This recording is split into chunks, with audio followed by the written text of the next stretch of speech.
महापुराण की कथा कहती है, महाराज पूर्णिमा का जो चंद्र है वो विशाल काय है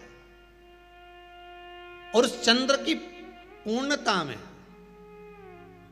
हमारी अभिलाषाएं भी पूर्ण हो।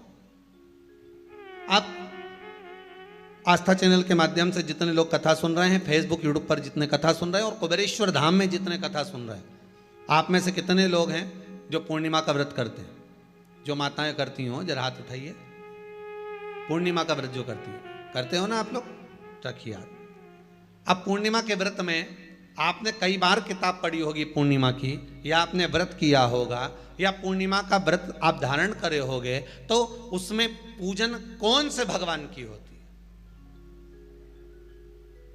पूर्णिमा के व्रत में किस भगवान की पूजन होती है? तो कहा पूर्णिमा के व्रत में केले के खंभ लगाकर पूर्णिमा का जो अध्यापन होता है, पूर्णिमा की जो पूजन होती है, उस पूजन में शंकर और पार्वती की पूजन की जाती है, शिव और नारायण की पूजन करी जाती है, शंकर और पार्वती का स्मरण किया जाता है। किसकी पूजन होती है? शिव पार्वती।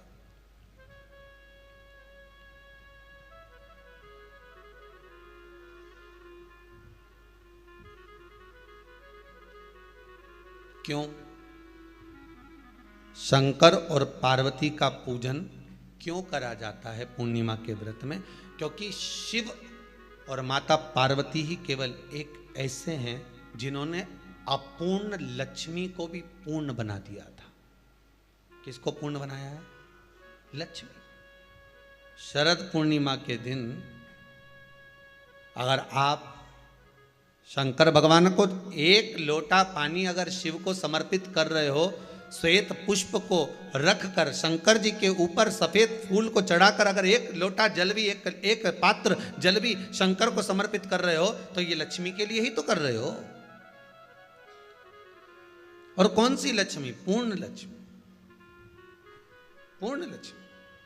आपको पहले भी कथा में कहा, एक बार भगवान विष्णु के सामने लक्ष्मी मैया ने बहुत तेज स्वर में कह दिया था, नारायण, दुनिया के लोग आपका नाम जपते हैं, दुनिया के लोग नारायण नारायण कहते हैं, दुनिया के लोग आपका भजन करते हैं, पर सत्य मायने में कहूं ना तो मेरे बिना दुनिया के लोगों की नहीं चल सकती, मेरे बिना दुनिया नहीं चल सकती, संसार मेरे बिना नहीं चल सकता। भगवान विष्णु ने कहा, ये तो गलत है लक्ष्मी आपका कहना। एक दिन लक्ष्मी को अहंकार आ गया, अहंकार के संबोधन जब माता लक्ष्मी करने लगी तो भगवान, उसी समय पर भगवान विष्णु को क्रोध आ गया और भगवान विष्णु ने कह दिया, लक्ष्मी तू इतनी बड़ी बड़ी बात कहती है कि तेरे बिना नहीं रह सकती संसार? मैं तुझे कहता हूं लक्ष्मी, तू अपूर्ण है, तू अपूर्ण है, तू पूर्ण कब हो गई?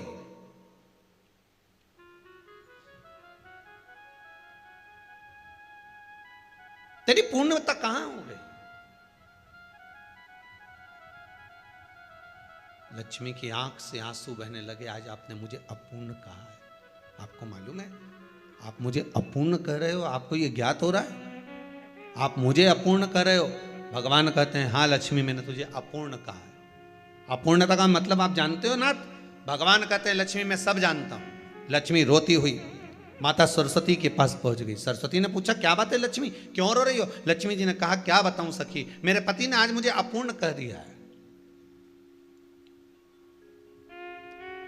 तो क्यों रो रही है तू? अपूर्ण अगर कह दिया, पति ने ही तो कहा है ना, तो क्यों रोना?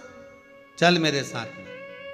और सरस्वती मैया माता लक्ष्मी को लेकर सीधे पहुंच गई माता पार्वती के यहाँ। माता पार्वती के यहाँ जब पहुंची है, माता पार्वती ने लक्ष्मी जी को देखा और सरस्वती को देखा तो पूछा कि बात क्या है, क्या हो गया ऐसा, क्या हुआ, क्या है ऐसा जो तुम दोनों आज मेरे पास में आई? क्या हुआ? पार्वती जी कुछ बोलती, शिव जी का ध्यान माता सरस्वती की ओर और लक्ष्मी की ओर गया और भगवान शंकर जान गए कि आज भगवान नारायण ने लक्ष्मी जी को अपूर्ण कहा है। अब देखें माता पार्वती क्या कर सकती है, इसको पूर्ण बनाने के लिए करेगी क्या? क्या हुआ? माता सरस्वती जी बोली, लक्ष्मी को अपूर्ण कह दिया। अपूर्ण कह दिया? हाँ, तो क्या सोचना उसके लिए? इसको मैं अभी पूर्ण बना देती हूं। माता जगत जननी पार्वती ने गोदी में विराजमान गणेश जी को उठाया और उठाकर लक्ष्मी जी की गोद में दे दिया। ले लक्ष्मी, आज से तू पूर्ण हो गई। लक्ष्मी, आज से तू पूर्ण है। गोदी में जब तक संतान नहीं है तो नारी को लोग अपूर्ण समझते हैं, पर माता पार्वती जी ने संपूर्ण ब्रह्मांड में एक सिद्धता प्रदान कर दी कि अपने गोदी के लाल को, अपने गोदी के पुत्र को माता ने लक्ष्मी की गोद में देकर लक्ष्मी को पूर्ण बना दिया। वो दिन कौन सा था? यही शरद पूर्णिमा का दिन था। कौन सा दिन? आवाज पकड़ लो। यही शरद पूर्णिमा का दिन था। शरद पूर्णिमा का दिन लक्ष्मी को पूर्ण करने का दिन, पूर्ण करने का। केवल अमृत ही नहीं बरसता, शरद पूर्णिमा के दिन लक्ष्मी भी बरसती है। लक्ष्मी, पूर्णिमा के कितने व्रत होते हैं? बोलते जाओ, जरा जल्दी जल्दी बोलो।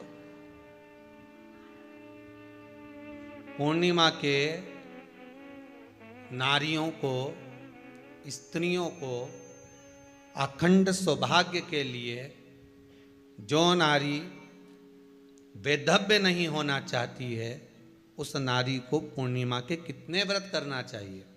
जिस नारी के यहाँ संतान नहीं हो, औलाद नहीं हो, उसको पूर्णिमा के कितने व्रत?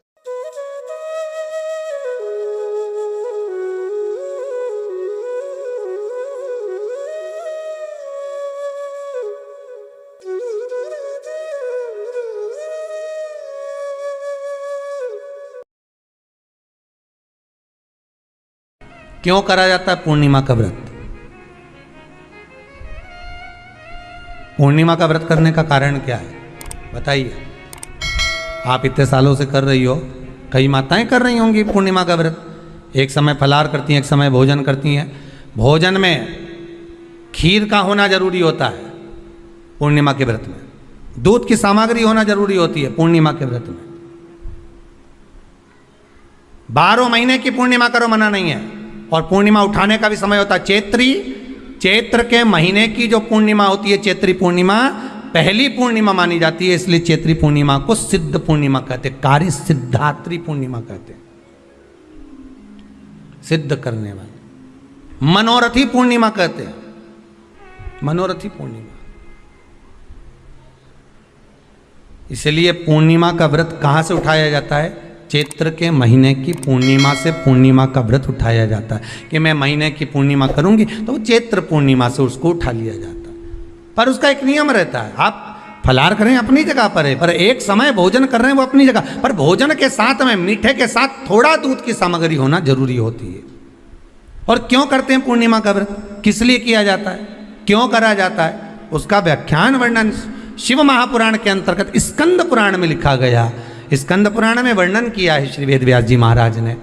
कहा ये पूर्णिमा का व्रत इसलिए किया जाता है कि व्यक्ति का जब मन गलत भ्रम में जाने लगता है, मन जब गलत जगह पर जाने लगता है, तो ये मन को गलत जगह पर ले जाने वाला कौन होता है? तो कहा ये चंद्र होता है। व्यक्ति की राशि के अंतर्गत, व्यक्ति की पत्रिका के अंतर्गत, व्यक्ति की ग्रह दशा के अंतर्गत जब चंद्र बेकार चलता है तो व्यक्ति अच्छा करते करते भी बेकार करने लग जाता है। चंद्र डोल रहा है। कई माताएं कहती हैं, गुरुजी हमारे बेटे को आशीर्वाद दीजिए, बहुत गलत संगत में जा रहा है। मतलब समझ जाना कि चंद्र गड़बड़ जा रहा है। बेटी अगर गलत मार्ग पर जा रही है, बेटी अगर गलत संगत में जा रही है, किसी अन्य व्यक्ति को आकर्षित हो, चंद्र गड़बड़ हो रहा है, उसका चंद्र कहीं जा रहा है। कोई पुरुष, कोई लड़का कोई गलत मार्ग पर जा रहा है, चंद्र गड़बड़ हो रहा है।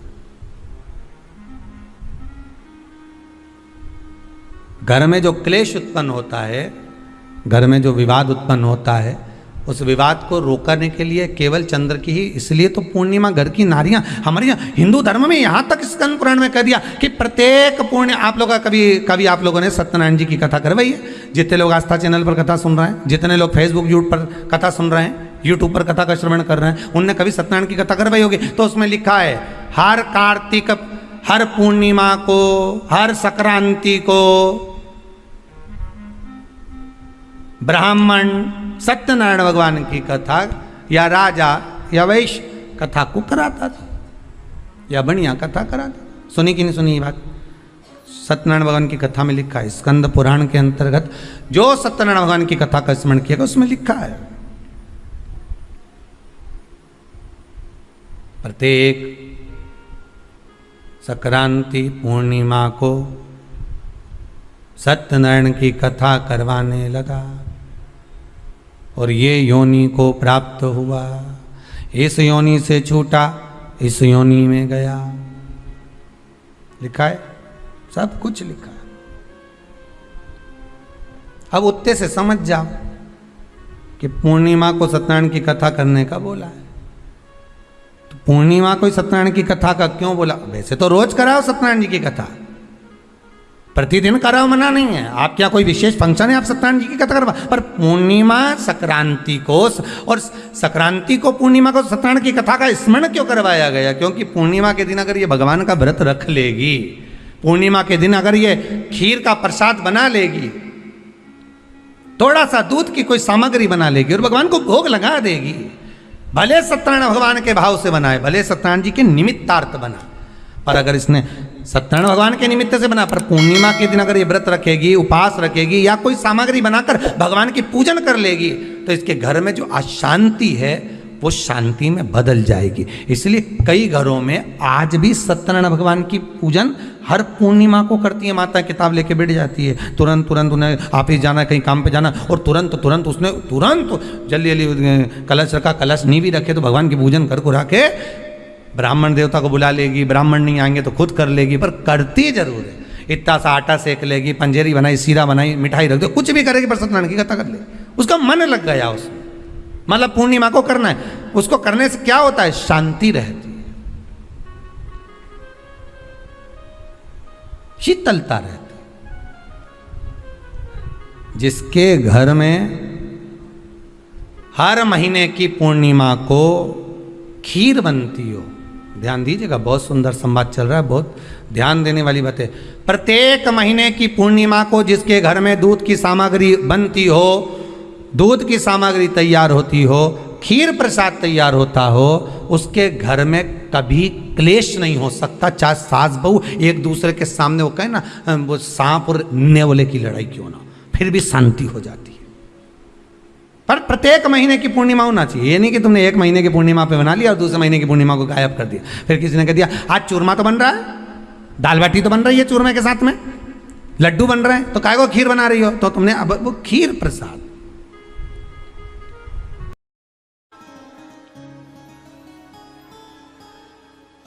हम शंकर जी को जल कहां बैठ के चढ़ाते हैं?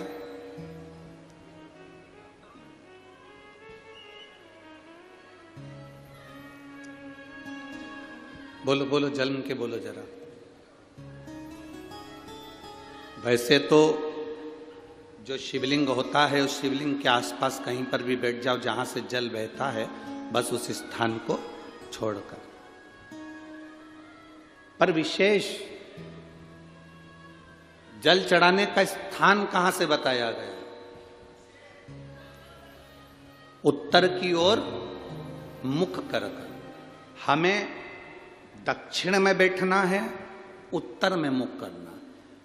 उत्तर की ओर भगवान शंकर की जलाधारी, जलाधारी से मतलब है जो शिव जी का चढ़ा हुआ पानी जो बहता है वो उत्तर की ओर जाता है। तो हम कहां बैठते हैं? बोलो बोलो जम के, दक्षिण की ओर। मान लो शिव जी का पानी इधर जा रहा है तो तुम्हें इधर बैठना है, शिव जी का पानी इधर जा रहा है तो तुम्हें इधर बैठना है। वैसे तो शंकर के शिवलिंग के आसपास कहीं पर भी बैठकर पूजन कर सकते हो, पर विशेष कोई कामना होती है, विशेष कोई मनोकामना है और आप आपका दुख जब कटता नहीं है, आप हार जाते हो, तब उस समय पर दक्षिण में बैठकर जहां उत्तर की ओर मुख कर कर भगवान देवाधिदेव महादेव को जल समर्पित किया जाता। उत्तर दिशा में ऐसा क्या है कि शंकर जी का जल उत्तर की ओर जाता है? ये उत्तर और दक्षिण, ये दो दिशा तो हमारे यहाँ बड़ी विचित्र मानी जाती है। हमारे यहाँ सबसे अच्छी दिशा, कोई मकान भी लेता है तो कहता है पूरा पश्चिम का मकान होना चाहिए। कोई मकान ले, पूर्व का मकान हो, पश्चिम का मकान हो। कोई दुकान ले तो कहते हैं पूरा पश्चिम का मकान दुकान हो। पर मेरा वो घरदानी तो उत्तर दक्षिण का आनंद लेता। उत्तर दक्षिण, ऐसा दक्षिण दिशा में ऐसा क्या है कि शंकर जी का चढ़ा हुआ जल दक्षिण में ही जाता है? यहां तक शिव महापुराण की कथा कहती है, मान लो आपके घर में छोटा सा शिवलिंग है, आपके घर में छोटा सा शिवलिंग है, उस शिवलिंग को आपने थाली में रख लिया। थाली में रखने के बाद में गूंज रहा है आवाज, थाली में रखने के बाद उस थाली में शिवलिंग को रख लिया, आपने उसको स्नान कराया। थाली में भी अगर शिवलिंग रख रहे हो तो उस शिवलिंग का जो दिशा है वो उत्तर की होना चाहिए। भले आप मंदिर में पूरा पश्चिम में बैठे हो, आपके घर का मंदिर तो पूरा पश्चिम में ही होगा। आपके घर का मंदिर कहाँ होगा? पूरा पश्चिम में। पर शिवलिंग की दिशा कहाँ रखना है? उसकी जलाधारी की दिशा कहाँ रखना है? जम के बोलो जरा। उत्तर। आप मंदिर में पूरा पश्चिम में बैठो, आपके घर के मंदिर में आप पूरा पश्चिम में बैठ के पूजन करो, क्योंकि आपका मंदिर पूरा पश्चिम ही होगा। ऐसा कोई घर नहीं जिसके घर के अंदर मंदिर पूरा पश्चिम में नहीं है। आप पूरा पश्चिम में बैठो, पर शिवलिंग को थाली में भी रखो तो उसकी जलाधारी उत्तर की होना चाहिए। आपने अगर स्नान कराया है, शंकर भगवान के शिवलिंग का जल जो आप लेकर जा रहे हो विसर्जन करने के लिए, शिवलिंग का चढ़ा हुआ पानी जो भगवान को हम घर में स्नान कराते हैं, भगवान को घर में नहलाते हैं, स्नान का जो जल होता है उसको हम ले जाकर जब वृक्ष में डालते हैं, उस समय पर शंकर का घर में चढ़ा हुआ जल जब हम ले जाकर उसको डालते हैं वृक्ष में, अगर आपका ध्यान उत्तर की ओर है, आपका मुख उत्तर की ओर है, भले आप जल डाल रहे हैं पर मुख यदि आपका उत्तर की ओर है तो आपकी मनोकामना पूर्ण होती ही है, ये निश्चित है। शिव जी का चढ़ा हुआ जल भले हमने अपने घर में स्नान कराया, भले हमने अपने घर में नहलाया, शिवलिंग को अपने घर में स्नान कराया, पर उसका जो जल नहलाने के बाद सब भगवान जब नहा लिए, अपने शिव जी को नहला लिया, वो जल रखा है, पूजन अर्चना सब हो गई, बाद में आप पूजन पे से उठे, उस जल को लेकर गए, आपने जो विसर्जन किया उस जल को आपने पेड़ पौधे में डाला, वो जल उत्तर, भले आपका वृक्ष कहीं पर भी हो पर आपका मुख उत्तर का है और आप उस जल को, शंकर के चढ़े हुए जल को आप पेड़ पौधे में डाल रहे हैं, मतलब आपकी राहें खुल जाएगी और मंजिल तक आप पहुंचोगे जरूर। ये निश्चित था।